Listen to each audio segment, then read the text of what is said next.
Hello friends, मैं Shweta Oberoi, astrologer numerologist, vastu specialist Delhi से। आज हम बात करने वाले हैं तुला राशि वालों की। ये साल कैसा रहने वाला है 2022 तुला राशि वालों के लिए, जानते हैं। तुला राशि शुक्र की राशि है। शनि महाराज पहले इनके चौथे घर में बैठे थे, सुख भाव में। अब शनि महाराज आ गए हैं पंचम में। तुला राशि वालों के लिए शनि योग कारक हैं, सुख भाव के भी स्वामी हैं और संतान के भी कारक हैं। अब आ रहे हैं वो संतान के भाव में। तो संतान के भाव में आ रहे हैं। पंचमेश को हम पब्लिक का पैसा भी कहते हैं, शेयर मार्केट भी कहते हैं, कुछ लोग मॉडलिंग वगैरह करते हैं, उसमें भी हम पंचम भाव को ही देखते हैं। और पंचम भाव है विद्या का, कि आप क्या किस तरह की पढ़ाई करेंगे। तो जिन लोगों ने अब एग्ज़ाम देने हैं वो दे सकते हैं। पंचम में आ गए हैं शनि महाराज अप्रैल में, और बहुत अच्छे रिजल्ट देने वाले हैं तुला लगन वालों के लिए, तुला राशि वालों के लिए। और गुरु महाराज आ गए हैं छठे घर में।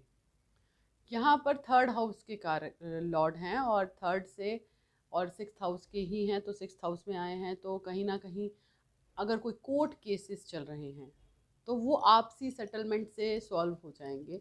छठे घर में आ रहे हैं, कोई बात नहीं, विजय ही देंगे। हालांकि ये लगन के मित्र नहीं हैं, लेकिन फिर भी यात्रा करवाएंगे, और अगर कोई कोर्ट केस चल रहा है तो उसको अब सॉल्व करवा देंगे। शनि महाराज यहाँ पर सप्तम भाव को देख रहे हैं, जो उनकी अपनी नीच राशि है। सप्तम भाव को देखने के कारण तो मैरिड लाइफ में थोड़े से इश्यूज दे सकते हैं, जीवन साथी को कोई हेल्थ इशू दे सकते हैं, या उसके साथ कुछ मन मटाव चल सकता है। तो इस चीज़ का ध्यान रखें कि ऐसी कुछ स्थिति ना बने। तुला लगन में केतु आ रहे हैं, और राहु महाराज आ रहे हैं सेवन्थ हाउस में। अब शनि की उस पर दृष्टि भी पड़ेगी, तो कहीं ना कहीं हेल्थ इशू भी रह सकता है स्पाउस को। और लगन में क्योंकि केतु आ रहे हैं, तो केतु कहीं ना कहीं छटपटाहट दे सकते हैं, कटाव दे सकते हैं, कहीं ना कहीं कोई ऐसी इश्यूज दे सकते हैं जो सडनली स्टार्ट हो जाएं। क्योंकि जब तक केतु 12वें घर में थे तब तक तो चलो बहुत अच्छा था, सेकंड हाउस में थे सॉरी, तो तब तक तो बहुत अच्छा था। लेकिन अब वो आ गए हैं लगन में, तो केतु जो है वो कट के कारक हैं, तो कहीं सर पर चोट लगने के भी आसार बन रहे हैं। तो इस चीज़ का ध्यान रखें।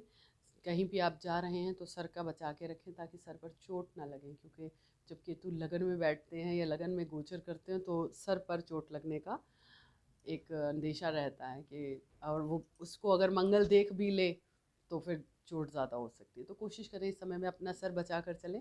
बाकी हर चीज़ ठीक है तुला लगन वालों के लिए। तुला लगन वालों के लिए क्योंकि शनि योग कारक हैं, तो अच्छे ही रिजल्ट देंगे। संतान भाव में आ रहे हैं, हो सकता है संतान अब पढ़ाई कर चुकी है, तो हो सकता है किसी व्यवसाय में आ जाए।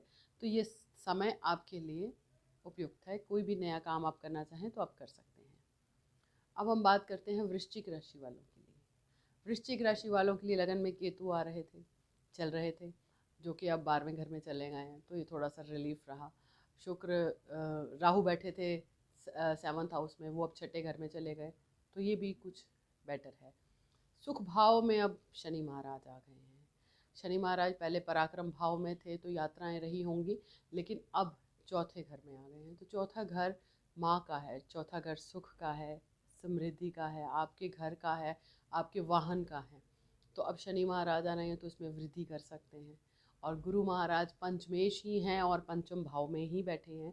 यहाँ से वो लगन को भी देखेंगे और भाग्य भाव को भी देखेंगे, तो कहीं अच्छे चेंज ला सकते हैं। अब आपको ब्लेस भी कर रहे हैं, आपकी संतान भाव में आके बैठे हैं, तो यानी कि कहीं ना कहीं संतान की तरफ से भी अच्छा रहेगा, संतान की संतान के लिए भी अच्छा रहेगा। क्योंकि संतान से संतान नवम भाव है, तो नवम भाव को ब्लेस कर रहे हैं। अगर किसी के बच्चों की शादी हुई है तो आगे बच्चे होने का उनको चांस मिलेगा, यानी नाना नानी बन सकते हैं या दादा दादी बन सकते हैं। तो वृश्चिक राशि वालों के लिए भी ये जो गोचर है शुभ है, क्योंकि शनि महाराज थर्ड हाउस से फोर्थ हाउस में आ रहे हैं, सुख में वृद्धि करेंगे। क्योंकि शनि महाराज जहाँ बैठते हैं उस भाव की वृद्धि कर देते हैं, लेकिन जहाँ देखते हैं उस भाव को नुकसान देते हैं। गुरु महाराज जहाँ बैठते हैं उस भाव को तो थोड़ा सा दबा देते हैं, उसके कार्य तत्व कुछ कम कर देते हैं, लेकिन जहाँ देखते हैं उसे ब्लेस कर देते हैं। दोनों ही भाव, दोनों ही प्लैनेट का अलग अलग एक रिजल्ट है, आप देख सकते हैं। तो ये गोचर तुला राशि वालों के लिए और वृश्चिक राशि वालों के लिए अगर हम देखें तो बहुत बुरा नहीं है। एक संभला हुआ है, डिसीजन लेने लायक है और आगे बढ़ने लायक है। अब जीवन में परेशानियां कम हैं। ये साल उन पिछले कई सालों से, 2 ढाई साल से अब ये साल बेहतर होने वाला है। तो हमारी शुभकामनाएं आपके साथ हैं कि आप ईश्वर का धन्यवाद करें कि पीछे चल रही परेशानियां अब खत्म हो रही हैं, आप आगे बढ़ें, आप अपने जीवन में तरक्की करें, हमारी यही शुभकामनाएं हैं। अगर आप चाहते हैं अपनी कुंडली के बारे में जानना कि आपकी कुंडली में अब आने वाला समय आपकी कुंडली के अकॉर्डिंग कैसा रहेगा, तो स्क्रॉल के नीचे मेरा नंबर चल रहा है, आप मुझसे संपर्क कर सकते हैं। और अगर आप अपने फ्रेंड और फैमिली के साथ आप ये वीडियो शेयर करना चाहें तो वो भी आप करें, ताकि उनको भी मदद मिले, ताकि वो भी जानें कि अब आने वाला साल कैसा रहने वाला है। हमारी यही शुभकामनाएं, आपके जीवन में सुख, शांति और समृद्धि हमेशा बनी रहे। जय माता दी।